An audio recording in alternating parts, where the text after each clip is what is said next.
Tara Palmeri is with us, senior political correspondent for Puck Media and host of the Somebody's Gotta Win podcast. Is that ever true? Yeah. Welcome. It's great to have you here. Thank you for having me. As I said at the top, we are surprised to have you in Los Angeles. You get a bonus trip to sunny, beautiful Los Angeles. You were supposed to be at Mar-a-Lago. Tell us what got in the way of that.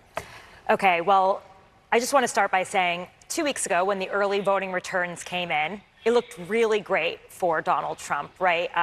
Nevada had really strong returns, especially in the rural area. Arizona was particularly strong. It still is right now in terms of early vote tabulations. Georgia was looking good. North Carolina, Republicans were outvoting Democrats for the first time, granted by like 3,000 votes. But there was a premature celebration, you could say, inside of Mar-a-Lago. And I had written about this, and I said, you know, they're really happy. But as we know, reading early vote tabulations is like reading tea leaves. Things can change. The next week, the polls open in Pennsylvania, Michigan, and it was a very different picture. Women were coming out. They were outvoting men by 10 points, 13 points, and they were starting to get nervous because they had banked so much of their game plan on bringing out these low propensity, sometimes first-time male voters, the bros they were targeting through the podcast, like Joe Rogan. And it was a risky bet, and all of a sudden they're seeing this infusion, this enthusiasm from women coming out. And in Michigan in particular, there are more women registered to vote than men.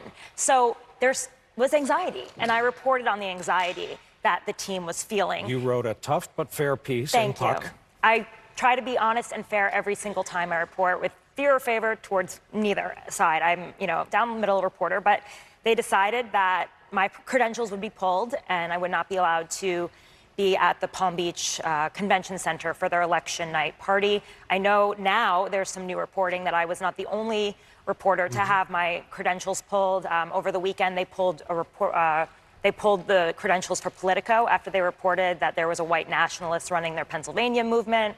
They pulled a credential for an Axios reporter after she had a very similar report to mine about Trump's anxieties. I mean, what I've been told from my sources is that he's very anxious right now. They're trying to keep him calm.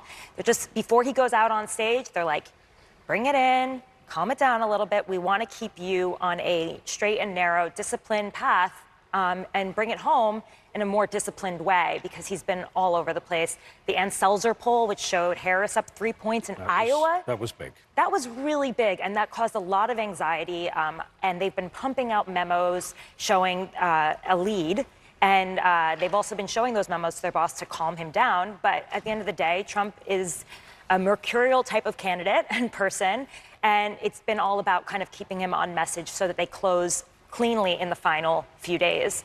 And right now, they feel bullish, but at the same time, they say that, oh, Harris's late-breaking trend is not real, but we really hope that white men will come out on Election Day. That is what we're really gunning for. So We'll see if they do. Don't go far. Okay. We're going to be coming back to you a lot tonight. And again, chiefly, we are really happy you're here.